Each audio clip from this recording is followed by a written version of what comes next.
Muy pero muy buenos días, bienvenidos al devocional Palabras de Vida Eterna. Las palabras de hoy nos llevan al Evangelio de Marcos, capítulo 12, versículo 31, donde declara la poderosa palabra de Dios. Y el segundo es semejante: amarás a tu prójimo como a ti mismo. No hay otro mandamiento mayor que estos. Hace unos días compartíamos un devocional sobre el mayor de los mandamientos. Un escriba le preguntaba a Jesús cuál es el mandamiento más importante. Y Jesús le responde: amar a Dios con todo nuestro corazón, con toda nuestra alma, con toda nuestra mente y con todas nuestras fuerzas. Es decir, amarlo con todo nuestro ser. Pero luego de dar respuesta a la pregunta hecha por este escriba, Jesús agrega otro mandamiento. Aunque este hombre solo había preguntado por el mandamiento principal, Jesús continúa diciendo: y el segundo es semejante: amarás a tu prójimo como a ti mismo. No hay otro mandamiento mayor que estos. En otras palabras, Jesús le estaba diciendo que el amor a Dios es inseparable del amor al prójimo. Primera de Juan, capítulo 4, versículo 20. Si alguno dice: yo amo a Dios, y al mismo tiempo odia a su hermano, es un mentiroso. Pues si uno no ama a su hermano a quien ve, tampoco puede amar a Dios a quien no ve.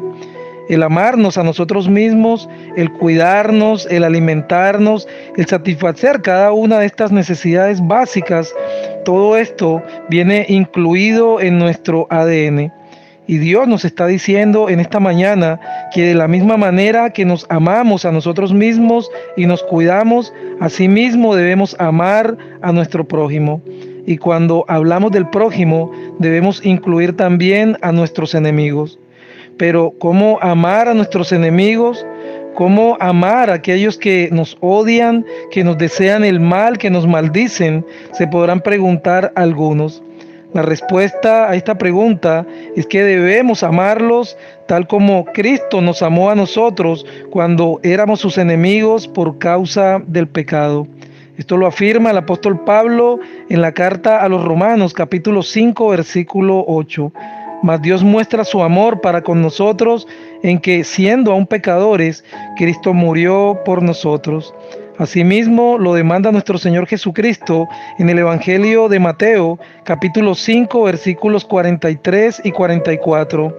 Oísteis que fue dicho: amarás a tu prójimo y aborrecerás a tu enemigo.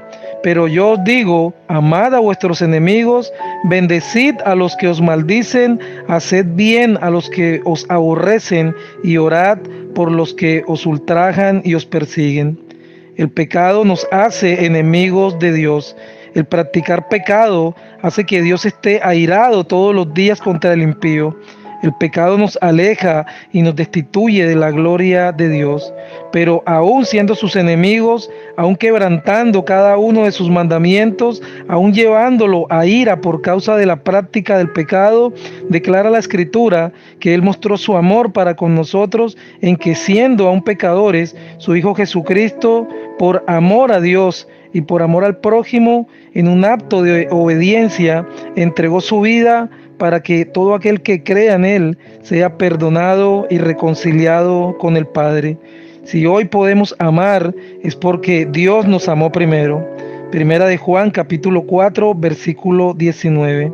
Así que ahora Dios pide que lo amemos sobre todas las cosas y que amemos a nuestro prójimo como a nosotros mismos, así como Cristo nos amó y dio su vida por cada uno de nosotros.